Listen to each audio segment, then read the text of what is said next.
आजचा मोबाईल ठेवला होता. ठरवलं होतं मी स्वतःहून कॉल करायचं नाही. मोबाईलकडे बघितलं बी नाही.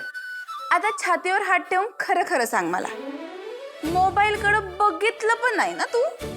म्हणजे मधून अधून लक्ष जात होतं, पण स्वतःहून कॉल करायचं नाही आपलं ठरलं होतं आणि ते पाळलं आपण. बरं मग पुढे? पुढं मोबाईलची रिंग वाजली. ताई मोबाईलची रिंग वाजली आणि माझ्या काळजाची घंटी वाजली का.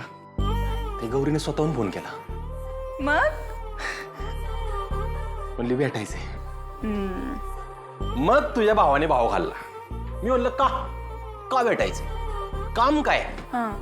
तर म्हणली का काम असल्यावर भेटायचं असतं का फक्त, काम असल्यावर फोन करायचा का? पण ठरलेल्या ठिकाणी भेटलो आम्ही. सुरुवातीला जरा भाव खाल्ला तिने, मी बी भाव खाल्ला. मी काय कमी आहे का? पण ताई नंतर ज्या गप्पा झाल्या आमच्या, लय गप्पा झाल्या. पोट भरून गप्पा मारल्या आम्ही. मला लय भारी वाटलं ताई. आजचा दिवस ना बेस्ट दिवस होता, बेस्ट. प्रेमात पडलं का असंच वाटतं. ज्या दिवशी भेटून गप्पा होतात का नाही तो दिवस बेस्टच वाटतो. माझं आणि शेखरचं पण असंच व्हायचं. कधी एकदा एकमेकांना भेटतो असं वाटायचं आम्हाला. दोघांना पण राहावायचं नाही रे.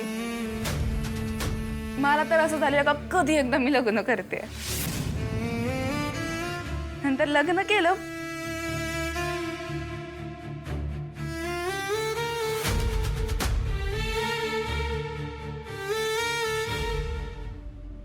कधी कधी वाटतं ना उगाचच लग्न केलं. नुसतं भेटत राहिलं असतं तरी काय फरक पडला असता. ताई तू नको ना टेन्शन घेऊ. अगं माझ्यावर विश्वास ठेव.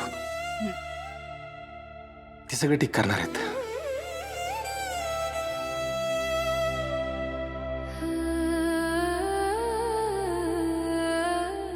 जर देवी आपल्या लेकरांसाठी ताटरपणा सोडून वळण घ्यायला तयार आहे, तर माणसाने का ताटरपणा करावा?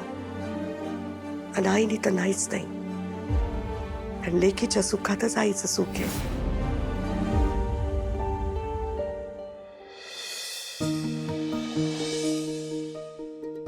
मग कशाला आला भेटायला? अगं तू म्हणलीस ना म्हणून आलो. ठीक आहे, मग इथनं पुढे नकोच भेटायला. अगं तसं